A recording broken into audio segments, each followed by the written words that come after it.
Hello friends, welcome to Prema's terrace garden. இன்றைக்கி நம்ம மாடி தோட்டத்தில் அகத்தி பூக்கள் இத்தனை பூத்துருக்காங்க. ஈவினிங்கில் தான் நல்லா மலர்ந்துருக்காங்க. காலையில் கூட அப்படியே அரும்பாவே மொட்டாவே இருந்தாங்க. இப்போ பாருங்கள் எவ்வளோ அழகாக விரித்து தோகையை விரிச்சா மாதிரி அழகாக பூத்துருக்காங்க பாருங்கள். இதை நம்ம பொரியலாக செஞ்சு சாப்பிட்லாம். அகத்திக்கீரை போல் இதுவும் சிறு கசப்பாக தான் இருக்குது. இந்த பச்சை கலரில் இருக்கிறத நீக்கிட்டு இந்த தண்டு போல் இருக்குது இல்லைங்களா, இதையும் எடுத்துடணும். வாழைப்பூ தண்டு மாதிரி எடுத்துட்டு இதை ஃபுல்லாகவே நீக்கிட்டு இதை குட்டி குட்டியாக நறுக்கி பொரியல் பண்ணி சாப்பிட்லாம். உடம்புக்கு நல்லது. அகத்திக்கீரை சாப்பிட்டா எப்படி உடம்புல இருக்கிற கழிவெல்லாம் நீக்குமோ அதே போல் தான் இது நம்ம உடம்புக்கு வேலை செய்யும்.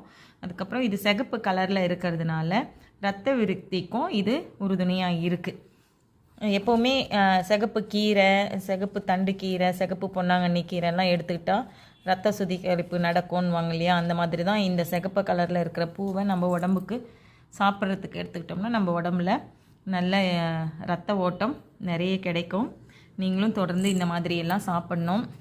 இந்த விதைகள்லாம் கிடைச்சா போடுங்க. அழகாக துளுத்து சூப்பராக கீரையும் எடுத்துக்கலாம், பூவும் எடுத்து சமைக்கலாம். Okay friends, thank you. Happy gardening. வாழ்க வளமுடன்.